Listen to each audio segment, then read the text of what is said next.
It's misting a little bit. The Dragon of Chaos strikes again. Hey guys, my name is Gore, and I recently took a break from reading the Apostolic Fathers to jump into a book that released very recently, Jordan Peterson's We Who Wrestle with God. Today I'm just going to be giving a review of this fairly large book. So I've been a fan of Jordan Peterson for a while now.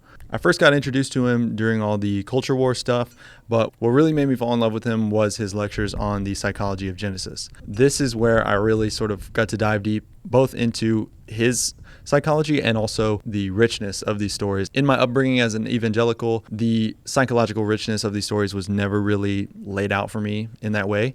It was always just, Jesus died for your sins, and that's pretty much the end of the story. Never really any sort of deeper reflection on what the archetype of Cain means, or how the greater symbols of these stories relate to our everyday lives. Some of the critics of Peterson will sort of point to his mythologization of the text as maybe doing a little bit too much, or they'll say, that he's not really taking the text for what they say. And personally, I just don't think this is a fair criticism. I don't think this is a fair characterization, because I think Jordan Peterson is bringing exactly to the text what his expertise would warrant. I think everyone's a little bit better off if he kind of just tells us what a clinical psychologist is able to glean from these stories. As I was reading the book, I got plenty of notes. This is something I, started recently doing. I haven't always read like this, but I just find that if, as I'm writing, I tack on little post-it notes of just my thoughts during reading, or little tabs to come back to,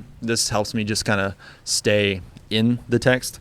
So one of the things in this text is he sort of continually refers to this concept of the Walt Garden, right? So Adam and Eve get kicked out of Eden, which is paradise, and Eden is a sort of walled garden, which is that it has a wall, so that's order.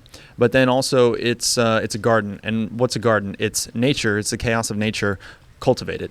And so what he kind of is continually pointing back to is there's this sort of interplay between order and chaos that is sort of necessary for life to flourish. He's gotten a lot of pushback for this, mainly because people say chaos is something with no ontological reality, but I don't think that's necessarily what he means by chaos. I think what he means by chaos is just the unpredictable, the yet undiscovered, the yet unordered. A spirit of humility necessitates, accepting and even integrating the things that you don't already know.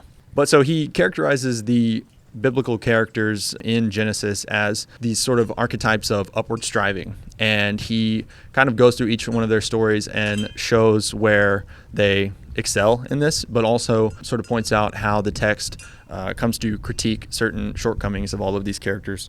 What is really essential to understand as you're reading this text is his emphasis on what's called the spirit of Cain. And so Cain, for those who don't know, Cain murdered his brother Abel because God accepted Abel's sacrifices and rejected Cain's second-rate sacrifices. Jordan Peterson pretty much makes a connection between the spirit that inhabits Cain and the spirit that inhabits all embittered and resentful people. It's a specific kind of resentment. It's a resentment of the successful and well turned out. Resentment of ideals and the concept of beauty and goodness itself. He makes a pretty strong argument here that good and evil are real, in the sense that morality is not necessarily just a subjective thing that is perceived, but it's sort of part of the structure of reality, and we ignore this fact at our own peril. He's coming up not against science per se, but the scientism perspective. Or is it scientism? I don't know. But he's coming up against this perspective that pretty much says that science is all we need, that empirical sense data is, all we need to construct a worldview. And he's pretty much coming up against that and saying that no, in fact, we do need this sense of the transcendent, and we need a reverence and a sense of humility as we approach it, if we are to have a abundant and surviving society.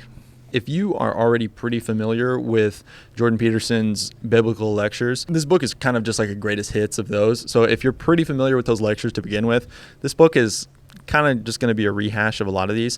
I saw some critiques online of people saying that oh, Jordan Peterson needs an editor because this thing is just like a whopping 500 pages of just rambling. And then as I read it, I was like, no, actually, I think he just has a lot to say. And, he's doing his best to get that point across. If he seems kind of rambling, it's because he is connecting a lot of these seemingly disparate ideas and kind of showing you how, no, in fact, they are pretty connected. He makes a lot of references to the communist revolution and Nazi Germany being sort of exemplary of this spirit of Cain and also of Babylon. But essentially, he makes this case here that it's the responsibility of every single individual to realize God's will for them in their life. And that means maximizing your potential and coming into like accordance and atonement with the structure of reality itself, otherwise known as God. A lot of people like to critique Jordan Peterson because he sort of takes this wish-washy stance on if he really believes in God or not. He'll always say, well, what do you mean by God? Or what do you mean by belief? And I think we all know what he's doing. Well, actually, I'm going to walk that back. I think a lot of people don't know or don't understand what he's doing.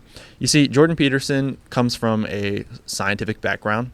And in today's world, Christians and atheists alike tend to take for granted a lot of the things that they believe. And this sort of produces like a laziness, and it sort of produces a spirit of pridefulness. Even if your worldview contains correct truths, you still have a responsibility to justify them, and you still have a responsibility to live them out. I think what Jordan Peterson is doing is sort of a very careful strategy where he wants to be a bridge for atheists to say, hey, no, actually these stories do contain something of value. He's kind of looking at the Christian and saying, we can't have this anti-intellectual perspective when we're approaching our own stories. I mean, he was recently quoted as saying that if there was a camcorder set up at the tomb of Joseph of Arimathea, would we see Christ coming out? And Peterson said, essentially, yeah, he supposes that we would. He has this really strong insistence that belief is not merely speech. And I would be willing to say even Christianity itself says that belief is not merely speech. I mean, Proverbs 14:23 says, hard work brings a profit, but mere talk leads only to poverty. There's obviously a practical meaning behind that, but then there's a spiritual meaning. There's the meaning in the sense of, if I only appear to be spiritual, then am I truly spiritual? He really emphasizes this living out. If you've read Maps of Meaning, you've kind of got an idea of the framework that he's bringing here. It's very much, he's very focused on this interplay between chaos and order. And he talks about how a society that leans too much toward order runs into this Tower of Babel situation, and a society that emphasizes too much on decadence or chaos can very easily turn into a sort of Sodom and Gomorrah or a flood situation. And so he's pretty much just bringing that Maps of Meaning framework into a more focused sort of look at the Bible. So there's a couple of times I think he misses the mark.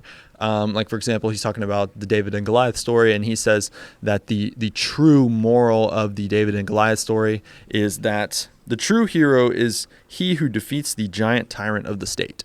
I don't think that's the purpose of that story. I think the purpose of the David and Goliath story, among many, is that David is God's anointed, and that God is the true God, and that the Canaanites have a false god.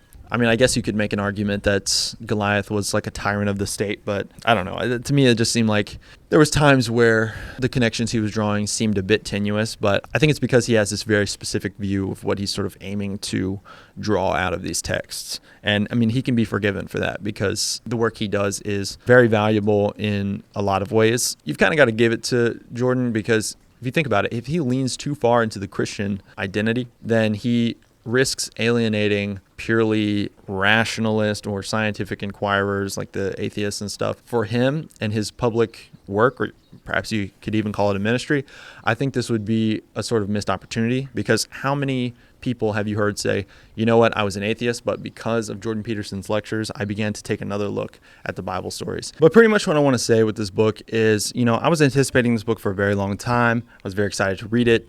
When I got my first copy of the book, the front cover was totally torn off, so I guess the Dragon of Chaos strikes again. There's a lot of hype for this book. It's quite long. I heard that the manuscript of it was somewhere around 1,500 pages, and they got him to whittle it down to 500. I would have liked to even see 400. I know that probably sounds a little bit flippant for what is arguably probably something that is one of his biggest works or whatever. Jordan Peterson is clearly a very brilliant man. Very lucky to have him doing the work that he's doing. If you're an atheist, definitely check this one out because I think it will help you sort of appreciate the Bible stories in a different way. Which actually, let me give a quick little tangent here, which is that as I'm reading this, all I can think is the things he's laying out here are so irrefutably true in a sense. Found myself thinking like, man, atheism really is just not an intellectually serious position. I think it's just a really inherently contradictory point of view, and it's not really defensible. It's not really like an intellectually serious position. If you're a Christian, do I recommend reading this?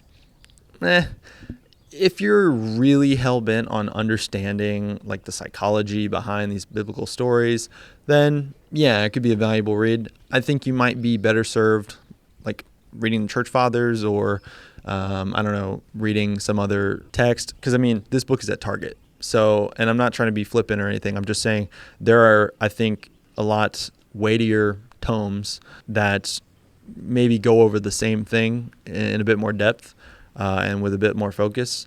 I totally understand if you skip this one. For me, this is going to have to be a 6 out of 10. Thanks for watching this review.